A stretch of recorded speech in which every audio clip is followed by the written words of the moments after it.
Ça commence toujours pareil. Oui, par le nez. Merci. Salut, c'est Thomas Rozek. Le 10 février 2020 disparaissait Claire Bretécher. Mes instruments de travail favoris sont la lame de rasoir et le sèche-cheveux. Oui, on dit Bretécher, je l'ai appris à cette occasion-là, moi j'avais toujours dit Bretécher. Mais bon, passons. Claire Bretécher, donc icône de la bande dessinée française, l'une des rares femmes dans ce secteur à avoir bénéficié de la reconnaissance qu'on réserve habituellement aux hommes. Car la BD, si elle est désormais souvent fabriquée, imaginée, dessinée ou écrite par de nombreuses femmes, elle reste incarnée la plupart du temps par des messieurs. Certes, les choses évoluent, des figures émergent comme Pénélope Bagieux ou Marion Montaigne, mais ça ne va pas très vite. Pourtant, les créatrices de bande dessinée avaient devancé pour le coup le reste des arts en montant dès 2015, 2 ans avant la déferlante MeToo, un collectif dénonçant le sexisme ambiant dans une profession par ailleurs de plus en plus rongée par une précarité qui touche tout particulièrement les autrices. Alors on en est où 5 ans plus tard? C'est la question qu'on va se poser avec notre épisode du jour. Bienvenue dans Programme B.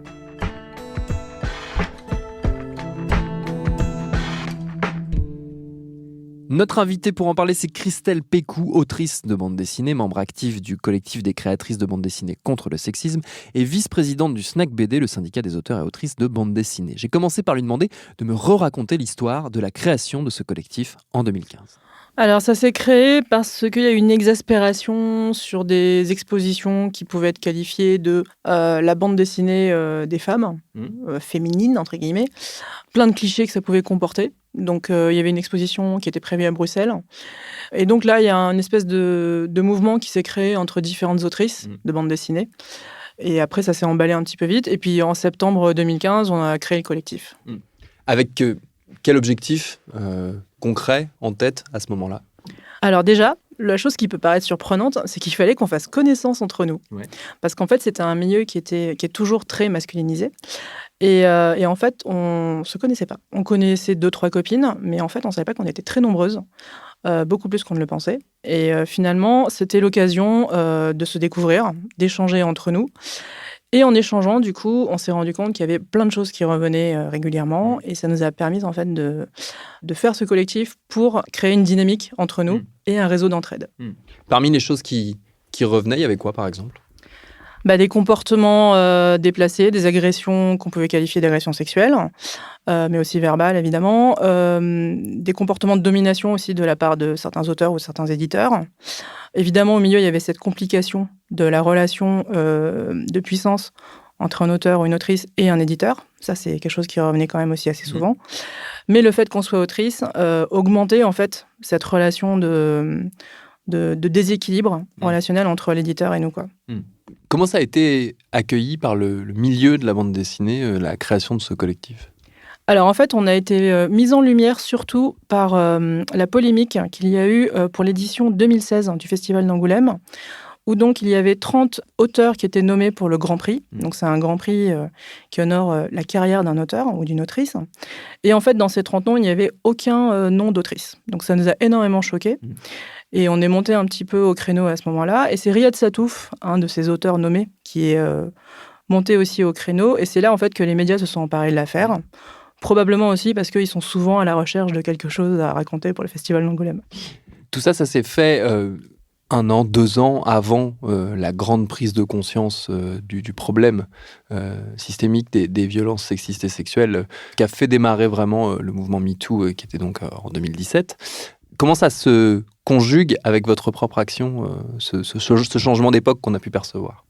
Alors, on a fait la page Paytabule, qui est donc sur le site de bdégalité.org, après une de ces éditions, justement, où on a eu plein de remontées d'autrices qui ont dit moi, j'ai eu affaire à un tel comportement, moi, il y a machin qui m'a fait ça, il y a machin qui m'a dit ça, etc. Très vite, de toute façon, quand on a échangé entre nous, on s'est rendu compte qu'il y avait toutes ces choses qui n'allaient pas. Et donc, on a décidé de faire cette page Paytabule, et ça a été quand même un choc dans la bande dessinée. Oui. Beaucoup aussi pour les auteurs et pour les autrices, parce qu'elles se sont rendues compte déjà qu'elles n'étaient pas plus seules. Donc ça, c'était important, qu'elles n'étaient plus seules à vivre ces trucs-là qui, des fois, entravaient réellement leur carrière et leur comportement avec les autres. Et également, on s'est aperçu que le truc était un peu systémique. Donc, en fait, on s'est encouragées les unes les autres. Certaines, qui étaient plus en position de puissance que les autres, n'ont pas anonymisé leur témoignage, mais les autres ont préféré laisser le leur anonyme.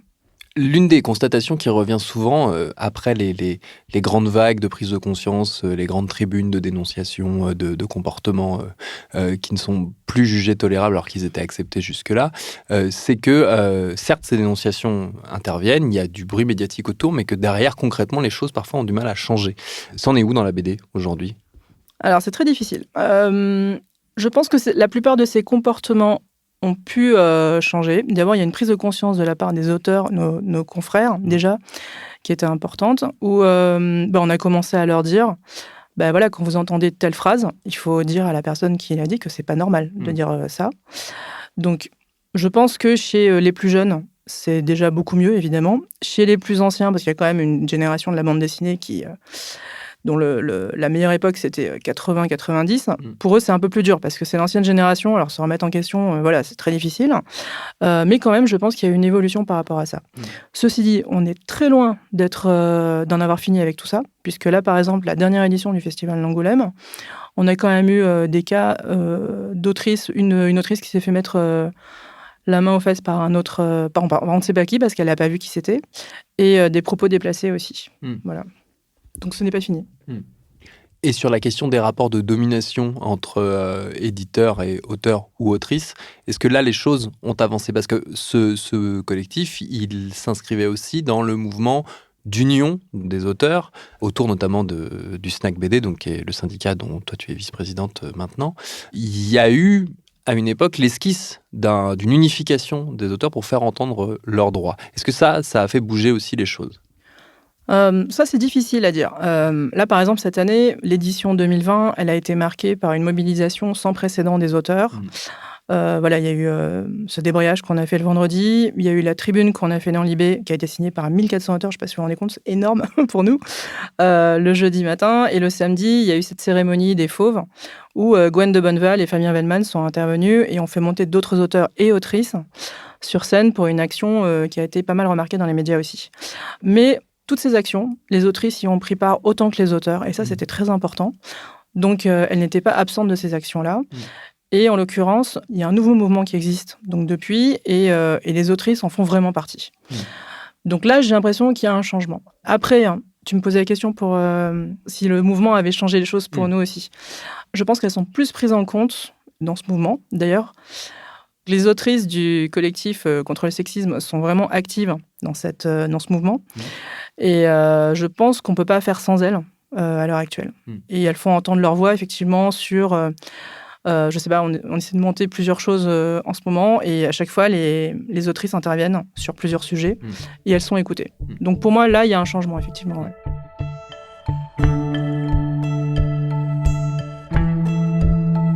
C'est quoi les revendications des auteurs, notamment dans le cadre du festival ? C'était quoi les mots d'ordre et les mots d'ordre de mobilisation ? Justement, la fin de la précarisation, qui nous inquiète tous, qui est vraiment quelque chose qui est dans nos têtes régulièrement. On ne peut pas zapper ça. On va dire que les avances sur droit d'auteur, qu'on perçoit en général comme rémunération pour faire un livre, elles sont de moins en moins élevées, parce que les tirages sont de plus en plus réduits, en fait, les tirages de chaque livre. Il y a une surproduction de domaine du livre, et nous, on tenait aussi à alerter sur ça. On est aussi en train de subir une réforme qui est très compliquée de notre statut, qui nous inquiète beaucoup, parce que notamment, là, on devait passer à l'URSSAF. Apparemment, il y a la moitié des gens qui n'ont pas reçu leur code URSSAF. Enfin, là, c'est hyper compliqué à ce niveau-là, au niveau administratif. Donc, nous, on voudrait aussi une simplification de tout ce qui est administratif, et un seul interlocuteur, parce qu'actuellement, on en a 10-20 pour un truc qui devrait être réuni chez un seul interlocuteur. Voilà. Et puis après, il y a plein d'autres revendications qui concernent les artistes-auteurs, la retraite, évidemment, puisqu'on est concerné par la réforme. Et voilà. Mais vraiment, le problème premier, c'est le niveau de vie. Et l'idée que on voit quand même une chaîne du livre qui vit bien, qui donne des super chiffres chaque année. Et nous, on est à l'origine de cette chaîne. On fait vivre plus d'une dizaine de personnes dans le milieu, et franchement, on ne touche rien. Donc, c'est intolérable, en fait. Il y avait une des revendications importantes, au-delà des comportements déplacés, ça a touché aussi à la rémunération. Le fait que, contrairement à ce qu'on pourrait imaginer, là aussi, dans un secteur qui paraît vivant, progressiste, en avance, comme la bande dessinée, on retrouve les inégalités salariales que l'on connaît et qu'on dénonce régulièrement dans le monde du travail de manière générale. Où est-ce qu'on en est de ces questions-là aujourd'hui ? D'où on partait et où est-ce qu'on en est aujourd'hui ? Bon, alors déjà, effectivement, la relation entre l'auteur ou l'autrice en général et l'éditeur, elle n'est pas équilibrée puisque c'est l'éditeur qui a l'argent. Ça, malheureusement, ça ne changera pas. Enfin, il faut qu'on le change, mais ce n'est pas seulement les femmes qui vont le changer. Sinon, on a pu remarquer quand même que dans les revenus, les autrices étaient beaucoup plus touchées par la précarisation que les auteurs. Alors, en quoi est-ce que c'est visible ? Alors, probablement parce que les autrices sont aussi plus jeunes aussi, et que donc, en général, les auteurs plus jeunes sont un peu plus précarisés que les auteurs, mais pas seulement. On sait très bien aussi que une femme, elle n'est pas forcément formée à négocier. C'est un truc qui est probablement plus ancré chez les hommes que chez les femmes. Donc là, ça dépasse le stade de la bande dessinée, on est bien d'accord.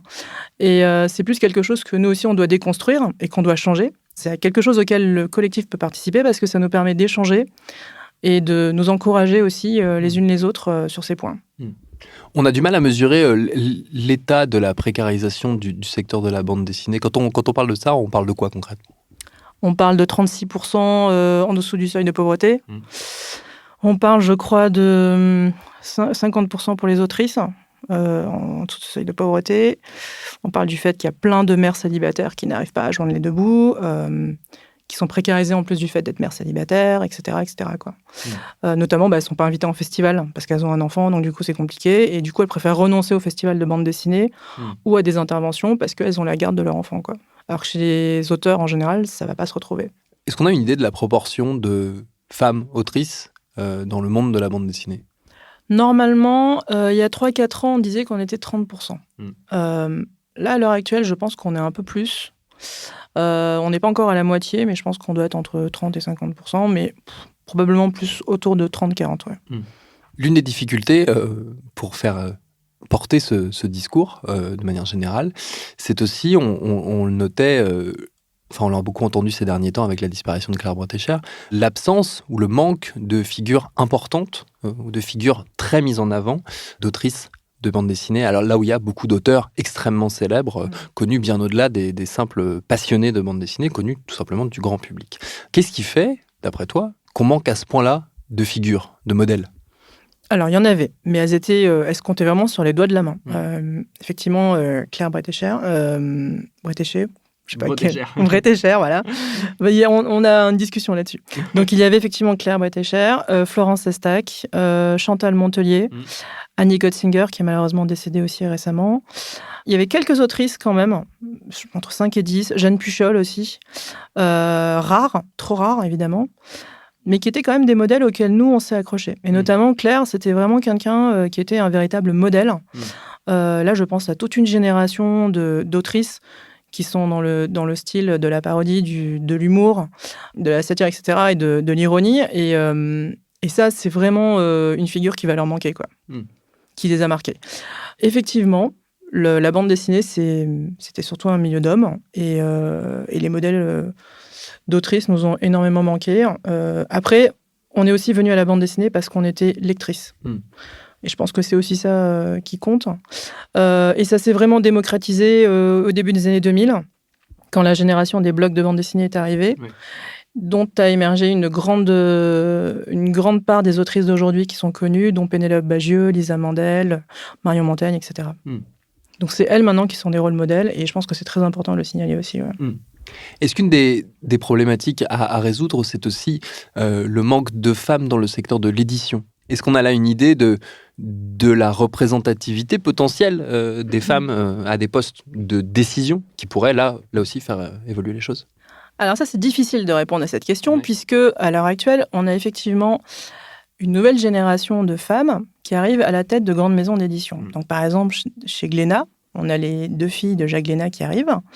Chez Casterman, on a Charlotte Gallimard qui vient d'arriver. Voilà. Donc là, on a une nouvelle génération de femmes. Il y a Christelle Hollands aussi dans une grande maison de média participation. Voilà, il y a des choses qui changent. Et effectivement, derrière, il faut que ça change aussi au niveau des directeurs de collection, puisque c'est là aussi où ça se décide. Je pense que ça va changer, évidemment. Ça évolue, ça ne peut aller que en s'améliorant, de toute façon, j'espère. Mais là, effectivement, je pense que l'arrivée de ces femmes-là, j'espère vraiment, parce que vraiment, c'est difficile à dire, va faire évoluer les choses. Après, de toute façon, l'argent reste entre les mains des éditeurs.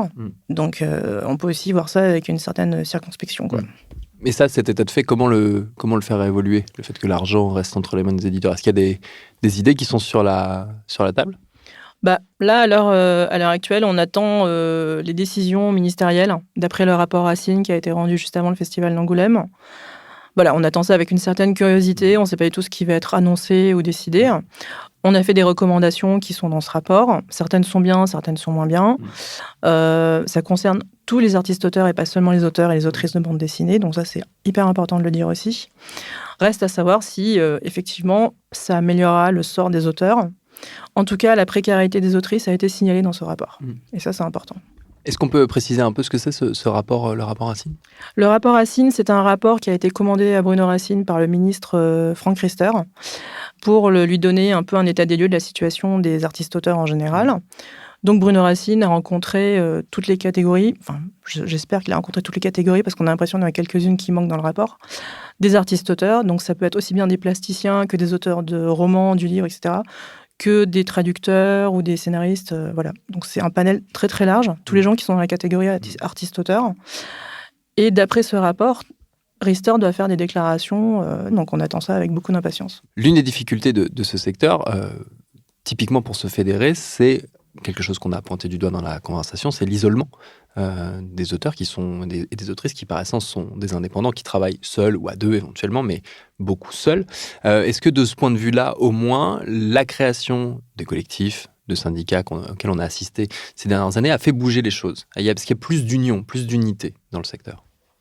On va dire que cette année, ce qu'on a réussi à faire à Angoulême, c'était assez exceptionnel. Donc, réunir toutes les tendances des auteurs. En fait, on a un véritable troupeau de chats. C'est-à-dire qu'on est chez nous, on est très indépendant, très individualiste. On communique pas beaucoup entre nous. Facebook, on va dire, c'est un peu notre machine à café, comme dans une entreprise, voilà. Sinon, on se voit en festival et on est très difficile à mobiliser dans notre ensemble. Donc là, ce qui s'est passé à Angoulême cette année, pour l'édition 2020, c'était vraiment exceptionnel. Les syndicats, oui, à un moment donné, on est arrivé à faire bouger les choses. On va dire que c'est quand même beaucoup plus difficile maintenant, effectivement.